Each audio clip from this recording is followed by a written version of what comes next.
হে নূতন দেখা দিক আরবার, জন্মেরও প্রথম শুভক্ষণ। আজ 25শে বৈশাখ, আমাদের প্রাণের ঠাকুর রবি ঠাকুরের জন্মদিন।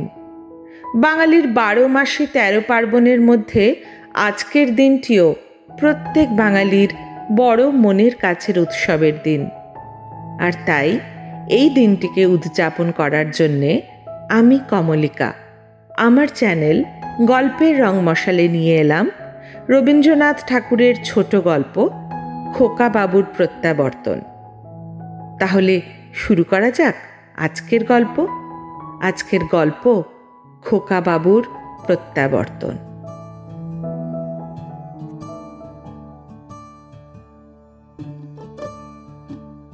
রাইচরণ যখন বাবুদের বাড়ি প্রথম চাকরি করিতে আসে তখন তাহার বয়স 12। যশোহর জেলায় বাড়ি। লম্বা চুল, বড় বড় চোখ, শ্যাম চিক্কন ছিপছিপে বালক। জাতিতে কায়স্থ, তাহার প্রভুরাও কায়স্থ। বাবুদের 1 বৎসর বয়স্ক একটু শিশুর রক্ষণ ও পালন কার্যে সহায়তা করা তাহার প্রধান কর্তব্য ছিল। সেই শিশুটি কালক্রমে রাইচরণের কক্ষ ছাড়িয়া স্কুল ছাড়িয়া কলেজে, অবশেষে কলেজ ছাড়িয়া মুন্সেফিতে প্রবেশ করিয়াছে। রাইচরণ এখনও তাহার ভৃত্য। তাহার আরেকটি মনিব বাড়ি আছে। মা ঠাকুরানী ঘরে আসিয়াছেন, সুতরাং অনুকূলবাবুর উপর রায়চরণের পূর্বে যতটা অধিকার ছিল তাহার অধিকাংশই নূতন কর্ত্রীর হস্তগত হইয়াছে। কিন্তু কর্ত্রী যেমন রায়চরণের পূর্বাধিকার কতকটা হ্রাস করিয়া লইয়াছেন, তেমনি একটি নূতন অধিকার দিয়ে অনেকটা পূরণ করিয়া দিয়াছেন। অনুকূলের একটি পুত্র সন্তান অল্পদিন হইল জন্মলাভ করিয়াছে এবং রায়চরণ কেবল নিজের চেষ্টা ও অধ্যবসায় তাহাকে সম্পূর্ণরূপে আয়ত্ত করিয়া লইয়াছে।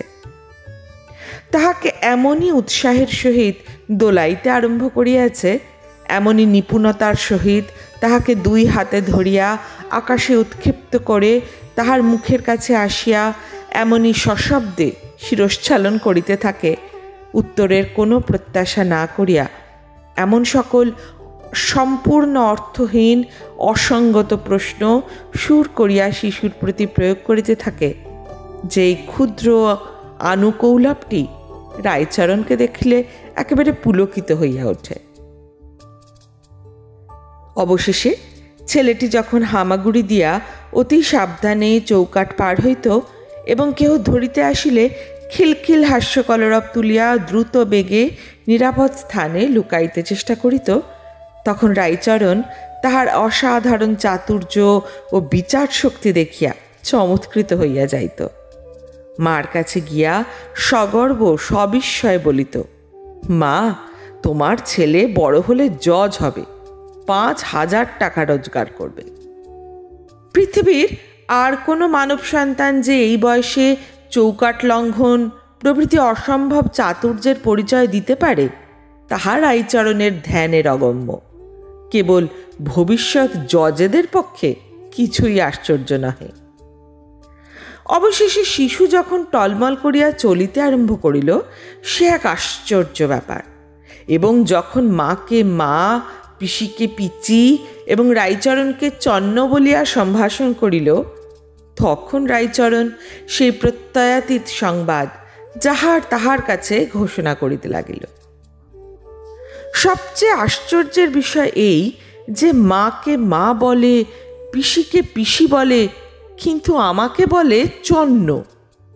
বাস্তবিক শিশুটির মাথায় এই বুদ্ধি কি করিয়া জোগাইল বলা শক্ত। নিশ্চয়ই কোনো বয়স্ক লোক কখনোই এরূপ অলোক সামান্যতার পরিচয় দিত না, এবং দিলেও তাহার জজের পদপ্রাপ্তি সম্ভাবনা সম্বন্ধে সাধারণের সন্দেহ উপস্থিত হইত। কিছুদিন বাদে মুখে দড়ি দিয়া রায়চরণকে ঘোড়া সাজিতে হইল এবং মল্ল সাজিয়া তাহাকে শিশুর সহিত কুস্তি করিতে হইত। আবার পরাভূত হইয়া ভূমিতে পড়িয়া না গেলে বিষম বিপ্লব বাধিত। এই সময় অনুকূল পদ্মা তীরবর্তী এক জেলায় বদলি হইলেন। অনুকূল তাহার শিশুর জন্য কলিকাতা হইতে এক ঠেলা গাড়ি লইয়া গেলেন। সাটিনের জামা এবং মাথায় একটা জরির টুপি, হাতে সোনার বালা এবং পায়ে 2 গাছি মল পরাইয়া রায়চরণ নবকুমারকে 2 বেলা গাড়ি করিয়া হাওয়া খাওয়াইতে লইয়া যাইত। বর্ষাকাল আসিল। ক্ষুধিত পদ্মা, উদ্যান, গ্রাম, শস্যক্ষেত্র এক এক গ্রাসে মুখে পুড়িতে লাগিল। বালুকাচরের কাশবন এবং বন ঝাউ জলে ডুবিয়া গেল।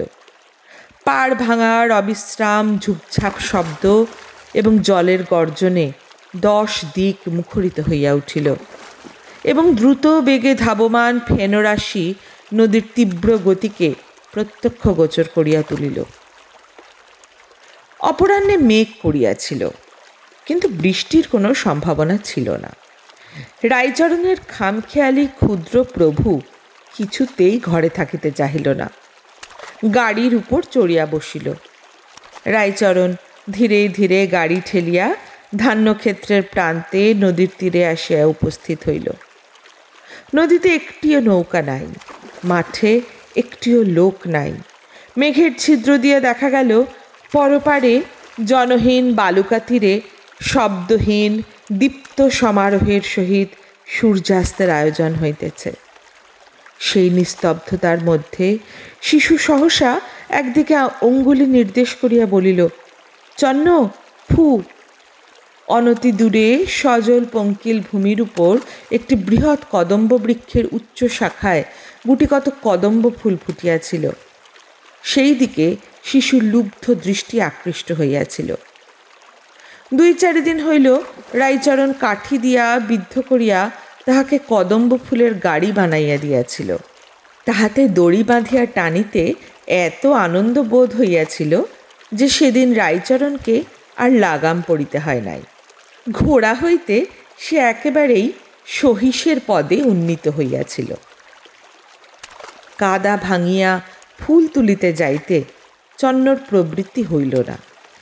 তাড়াতাড়ি বিপরীত দিকে অঙ্গুলি নির্দেশ করিয়া বলিল, দেখো দেখো, ওই দেখো পাখি, ওই দেখো পাখি উড়ে গেল।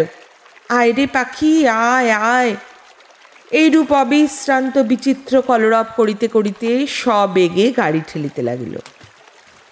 কিন্তু যে ছেলের ভবিষ্যতে জজ হইবার কোনো সম্ভাবনা আছে, তাহাকে এরূপ সামান্য উপায় ভুলাইবার প্রত্যাশা করা বৃথা। বিশেষত চারিদিকে দৃষ্টি আকর্ষণের উপযোগী কিছুই ছিল না এবং কাল্পনিক পাখি লইয়া অধিকক্ষণ কাজ চলে না। রায়চরণ বলিল, তবে তুমি গাড়িতে বসে থাকো, আমি চট করে ফুল তুলে আনছি। খবরদার জলের ধারে যেও না। বলিয়া হাঁটুর উপর কাপড় তুলিয়া কদম্ব বৃক্ষের অভিমুখে চলিল। কিন্তু ওই যে জলের ধারে যাইতে নিষেধ করিয়া গেল, তাহাতে শিশুর মন কদম্ব ফুল হইতে প্রত্যাবৃত্ত হইয়া সেই মুহূর্তেই জলের দিকে ধাবিত হইল।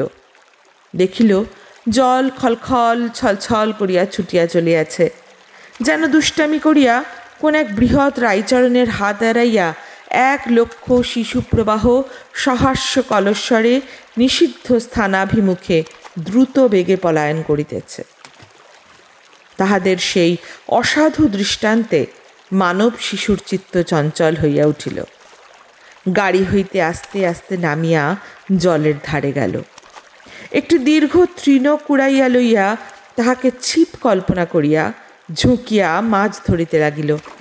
দুরন্ত জলরাশি অস্ফুট কলভাষায় শিশুকে বারবার আপনাদের খেলা ঘরে আহ্বান করিল। একবার ঝপ করিয়া একটা শব্দ হইল, কিন্তু বর্ষার পদ্মা তীরে এমন শব্দ কত শোনা যায়। রায়চরণ আঁচল ভরিয়া কদম্ব ফুল তুলিল। গাছ হইতে নামিয়া সহাস্য মুখে গাড়ির কাছে আসিয়া দেখিল কেহ নাই। চারিদিকে চাহিয়া দেখিল কাহারও কোনো চিহ্ন নাই। মুহূর্তে রায়চরণের শরীরের রক্ত হিম হইয়া গেল। সমস্ত জগৎ সংসার মলিন বিবর্ণ ধোঁয়ার মতো হইয়া আসিল। ভাঙা বুকের মধ্যে হইতে একবার প্রাণপণ চিৎকার করিয়া ডাকিয়া উঠিল, বাবু, খোকা বাবু, লক্ষ্মী দাদা বাবু আমার। কিন্তু চন্ন বলিয়া কেহ উত্তর দিল না। দুষ্টামি করিয়া কোনো শিশুর কণ্ঠ হাসিয়া উঠিল না। কেবল পদ্মা পূর্ববৎ ছলছল খলখল করিয়া ছুটিয়া চলিতে লাগিল, যেন সে কিছুই জানে না এবং পৃথিবীর এই সকল সামান্য ঘটনায় মনোযোগ দিতে তাহার যেন এক মুহূর্ত সময় নাই।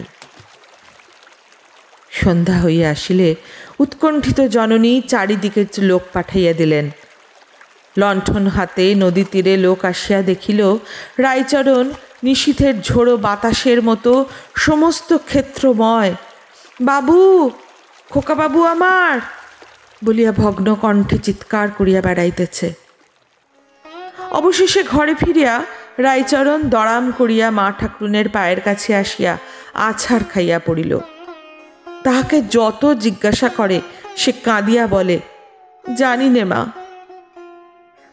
যদিও সকলেই মনে মনে বুঝিল পদ্মারই এই কাজ, তথাপি গ্রামের প্রান্তে যে একদল বেদের সমাগম হইয়াছে তাহাদের প্রতিও সন্দেহ দূর হইল না, এবং মা ঠাকুরানীর মনে এমন সন্দেহ উপস্থিত হইল যে রায়চরণই বা চুরি করিয়াছে। এমনকি তাহাকে ডাকিয়া অত্যন্ত অনুনয়পূর্বক বলিলেন, তুই আমার বাচ্চাকে ফিরিয়ে এনে দে, তুই যত টাকা চাস আমি তোকে দেব। শুনিয়া রায়চরণ কেবল কপালে করাঘাত করিল। গৃহিণী তাকে দূর করিয়া তাড়াইয়া দিলেন। অনুকূলবাবু তাহার স্ত্রীর মন হইতে রায়চরণের প্রতি এই অন্যায়ের সন্দেহ দূর করিবার চেষ্টা করিয়াছিলেন। জিজ্ঞাসা করিয়াছিলেন রায়চরণ এমন জঘন্য কাজ কি উদ্দেশ্যে করিতে পারে। গৃহিণী বলিলেন, কেন, তাহার গায়ে সোনার গহনা ছিল।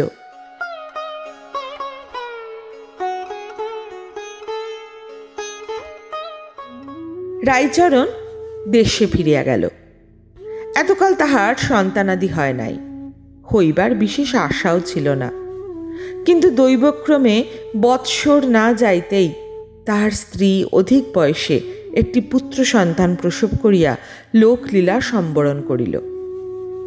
এই নবজাত শিশুটির প্রতি রায়চরণের অত্যন্ত বিদ্বেষ জন্মিল। মনে করিল এ যেন ছল করিয়া খোকাবাবুর স্থান অধিকার করিতে আসিয়াছে। মনে করিল প্রভুর একমাত্র ছেলেটি জলে ভাসাইয়া নিজে পুত্র শোক উপভোগ করা যেন একটি মহাপাতক। রায়চরণের বিধবা ভগ্নী যদি না থাকিত তবে এই শিশুটি পৃথিবীর বায়ু বেশি দিন ভোগ করিতে পাইত না। আশ্চর্যের বিষয় এই যে এই ছেলেটিও কিছুদিন বাদে চৌকাঠ পার হইতে আরম্ভ করিল এবং সর্বপ্রকার নিষেধ লঙ্ঘন করিতে সকৌতুক চতুরতা প্রকাশ করিতে লাগিল। এমনকি ইহার কণ্ঠস্বর, হাস্যক্রন্দন ধ্বনি অনেকটা সেই শিশুরই মতো। এক একদিন যখন ইহার কান্না শুনিত রায়চরণের বুকটা সহসা ধড়াস করিয়া উঠিত। মনে হইত দাদাবাবু রায়চরণকে হারাইয়া কোথায় কাঁদিতেছে। ফেলনা, রায়চরণের ভগ্নী ইহার নাম রাখিয়াছিল ফেলনা।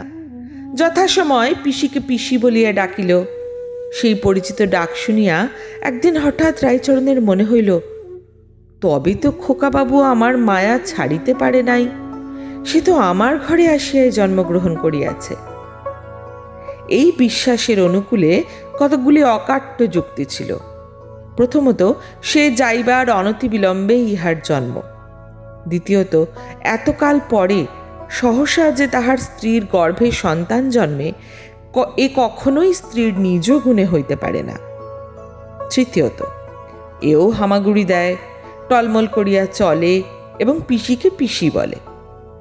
যে সকল লক্ষণ থাকিলে ভবিষ্যতে জজ হইবার কথা তাহার অনেকগুলি ইহাতে বর্তিয়াছে। তখন মা ঠাকুরুনের সেই দারুণ সন্দেহের কথা হঠাৎ মনে পড়িল। আশ্চর্য হইয়া মনে মনে কহিল, আহা, মায়ের মন জানিতে পারিয়াছিল তাহার ছেলেকে কে চুরি করিয়াছে। তখন এতদিন শিশুকে যে অযত্ন করিয়াছে সেজন্য বড় অনুতাপ উপস্থিত হইল। শিশুর কাছে আবার ধরা দিল। এখন হইতে ফেলনাকে রাইচরণ এমন করিয়া মানুষ করিতে লাগিল যেন সে বড় ঘরের ছেলে। সাটিনের জামা কিনিয়া দিল, জরির টুপি আনিল, মৃত স্ত্রীর গহনা গলাইয়া চুড়ি এবং বালা তৈয়ারি হইল। পাড়ার কোনো ছেলের সহিত তাহাকে খেলিতে দিত না। রাত্রি দিন নিজেই তাহার একমাত্র খেলার সঙ্গী হইল। পাড়ার ছেলেরা সুযোগ পাইলে তাহাকে নবাব পুত্র বলিয়া উপহাস করিত এবং দেশের লোক রাইচরণের এইরূপ উন্মত্তবৎ আচরণে আশ্চর্য হইয়া গেল। ফেলনার যখন বিদ্যাভ্যাসের বয়স হইল তখন রাইচরণ নিজের জোত জমা সমস্ত বিক্রয় করিয়া ছেলেটিকে কলকাতায় লইয়া গেল। সেখানে বহু কষ্টে একটি চাকরি জোগাড় করিয়া ফেলনাকে বিদ্যালয়ে পাঠাইল। নিজে যেমন তেমন করিয়া থাকিয়া ছেলেকে ভালো খাওয়া, ভালো পড়া, ভালো শিক্ষা দিতে ত্রুটি করিত না। মনে মনে বলিত, বৎস, ভালোবাসি আমার ঘরে আসিয়াছ বলিয়া যে তোমার কোনো অযত্ন হইবে, তা হইবে না। এমনি করিয়া 12 বৎসর কাটিয়া গেল। ছেলে পড়ে শুনে ভালো এবং দেখিতে শুনিতেও বেশ। হৃষ্টপুষ্ট, উজ্জ্বল শ্যামবর্ণ, কেশ বেশ বিন্যাসের প্রতি বিশেষ দৃষ্টি, মেজাজ কিছু সুখী এবং শৌখিন। বাপকে ঠিক বাপের মতো মনে করিতে পারিত না, কারণ রাইচরণ স্নেহে বাপ এবং সেবায় ভৃত্য ছিল। এবং তাহার আরেকটি দোষ ছিল, সে যে ফেলনার বাপ একথা সকলের কাছেই গোপন রাখিয়াছিল। যে ছাত্র নিবাসে ফেলনা বাস করিত সেখানকার ছাত্রগণ বাঙাল রাইচরণকে লইয়া সর্বদা কৌতুক করিত এবং পিতার অসাক্ষাতে ফেলনাও যে সেই কৌতুকলাপে যোগ দিত না তাহা বলিতে পারি না। অথচ নিরীহ বৎসল স্বভাব রাইচরণকে সকল ছাত্রই বড় ভালোবাসিত এবং ফেলনাও ভালোবাসিত, কিন্তু পূর্বেই বলিয়াছি ঠিক বাপের মতো নহে, তাহাতে কিঞ্চিত অনুগ্রহ মিশ্রিত ছিল। রাইচরণ বৃদ্ধ হইয়া আসিয়াছে, তাহার প্রভু কাজকর্মে সর্বদাই দোষ ধরে। বাস্তবিক তাহার শরীরও শিথিল হইয়া আসিয়াছে, কাজেও তেমন মন দিতে পারে না, কেবলই ভুলিয়া যায়। কিন্তু যে ব্যক্তি পুরা বেতন দেয়, বার্ধক্যের ওজন সে মানিতে চাহে না। এদিকে রাইচরণ বিষয় বিক্রয় করিয়া যে নগদ টাকা সংগ্রহ করিয়া নিয়াছিল তাহাও নিঃশেষ হইয়া আসিয়াছে। ফেলনা আজকাল বসনভূষণের অভাব লইয়া সর্বদা খুঁতখুত করিতে আরম্ভ করিয়াছে। একদিন রাইচরণ হঠাৎ কর্মে জবাব দিল এবং ফেলনাকে কিছু টাকা দিয়া বলিল, আবশ্যক পড়িয়াছে, আমি কিছুদিনের জন্য দেশে যাইতেছি। এই বলিয়া বারাসাতে গিয়ে উপস্থিত হইল। অনুকূলবাবু তখন সেখানে মুনসেফ ছিলেন। অনুকূলবাবুর আর দ্বিতীয় সন্তান হয় নাই। গৃহিণী এখনও সেই পুত্র শোক বক্ষের মধ্যে লালন করিতেছিলেন। একদিন সন্ধ্যার সময় বাবু কাছারি হইতে আসিয়া বিশ্রাম করিতেছেন এবং কর্ত্রী একটি সন্ন্যাসীর নিকট হইতে সন্তান কামনায় বহু মূল্যে একটি শিকড় ও আশীর্বাদ কিনিতেছেন। এমন সময় প্রাঙ্গণে শব্দ উঠিল, জয় হোক মা। বাবু জিজ্ঞাসা করিলেন, কে রে? রাইচরণ আসিয়া প্রণাম করিয়া বলিল, আমি রাইচরণ। বৃদ্ধকে দেখিয়া অনুকূলের হৃদয় আর্দ্র হইয়া উঠিল। তাহার বর্তমান অবস্থা সম্বন্ধে সহস্র প্রশ্ন এবং আবার তাহাকে কর্মে নিয়োগ করিবার প্রস্তাব করিলেন। রাইচরণ ম্লান হাস্য করিয়া কহিল, মা ঠাকুরুনকে একবার প্রণাম করিতে চাই। অনুকূল তাহাকে সঙ্গে করিয়া অন্তঃপুরে লইয়া গেলেন। মা ঠাকুরুন রাইচরণকে তেমন প্রসন্নভাবে সমাদর করিলেন না। রাইচরণ তৎপ্রতি লক্ষ্য না করিয়া জোর হাসতে কহিল, প্রভু, মা, আমি তোমাদের ছেলেকে চুরি করিয়া লইয়াছিলাম। পদ্মাও নয়, আর কেহও নয়, কৃতঘ্ন অধম এই আমি। অনুকূল বলিয়া উঠিলেন, বলিস কি রে, কোথায় সে? আজ্ঞা, আমার কাছেই আছে, আমি পরশু আনিয়া দেব। সেদিন রবিবার, কাছারি নাই। প্রাতঃকাল হইতে স্ত্রী পুরুষ দুইজনে উন্মুখভাবে পথ চাহিয়া বসিয়া আছেন। 10টার সময় ফেলনাকে সঙ্গে লইয়া রায়চরণ উপস্থিত হইল।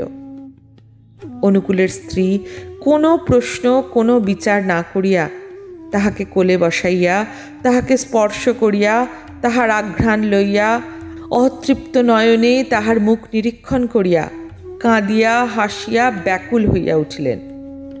বাস্তবিক ছেলেটি দেখিতে বেশভূষা আকার প্রকারে দারিদ্র্যের কোনো লক্ষণ নাই।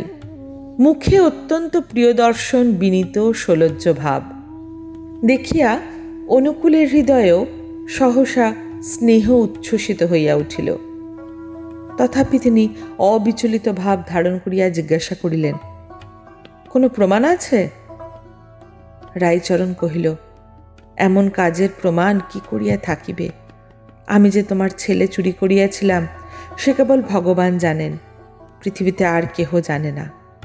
অনুকূল ভাবিয়া স্থির করিয়াছিলেন যে ছেলেটিকে পাইবা মাত্র তাহার স্ত্রী যেরূপ আগ্রহের সহিত তাহাকে আগলাইয়া ধরিয়াছেন, এখন প্রমাণ সংগ্রহের চেষ্টা করা সুযুক্তি নহে। যেমনই হোক বিশ্বাস করাই ভালো। তাছাড়া রায়চরণ এমন ছেলেই বা কোথায় পাইবে, এবং বৃদ্ধ ভৃত্য তাহাকে অকারণে প্রতারণাই বা কেন করিবে? ছেলেটির সহিত কথোপকথন করিয়া জানিলেন যে শিশুকাল হইতে রায়চরণের সহিত এবং রায়চরণকে পিতা বলিয়া জানিত, কিন্তু রায়চরণ কখনো তাহার প্রতি পিতার ন্যায় ব্যবহার করে নাই, অনেকটা ভৃত্যের ভাব ছিল। অনুকূল মন হইতে সন্দেহ দূর করিয়া বলিলেন, কিন্তু রায়চরণ, তুই আর আমাদের ছায়া মারাইতে পাইবি না। রায়চরণ করজোরে গদগদ কণ্ঠে বলিল, প্রভু, বৃদ্ধ বয়সে কোথায় যাইব?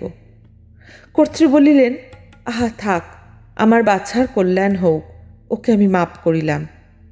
ন্যায়পরায়ণ অনুকূল কহিলেন, যে কাজ করিয়াছে উহাকে মাপ করা যায় না। রায়চরণ অনুকূলের পা জড়াইয়া কহিল, আমি করি নাই, ঈশ্বর করিয়াছেন।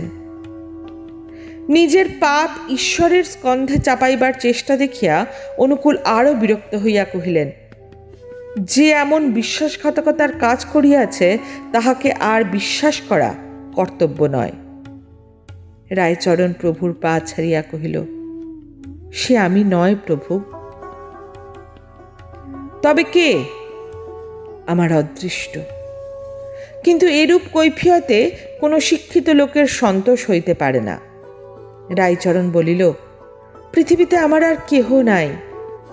ফেলনা যখন দেখিল সে মুনসেফের সন্তান, রায়চরণ তাহাকে এতদিন চুরি করিয়া নিজের ছেলে বলিয়া অপমানিত করিয়াছে, তখন তাহার মনে কিছু রাগ হইল, কিন্তু তথাপি উদারভাবে পিতাকে বলিল, বাবা, উহাকে মাপ করো, বাড়িতে থাকিতে না দাও, উহার মাসিক কিছু টাকা বরাদ্দ করিয়া দাও। ইহার পর রায়চরণ কোনো কথা না বলিয়া একবার পুত্রের মুখ নিরীক্ষণ করিল, সকলকে প্রণাম করিল। তাহার পর দ্বারের বাহির হইয়া পৃথিবীর অগণ্য লোকের মধ্যে মিশিয়া গেল। মাসান্তে অনুকূল যখন তাহার ঠিকানায় কিঞ্চিৎ বৃত্তি পাঠাইলেন, তখন সে টাকা ফিরিয়া আসিল। সেখানে কোনো লোক নাই।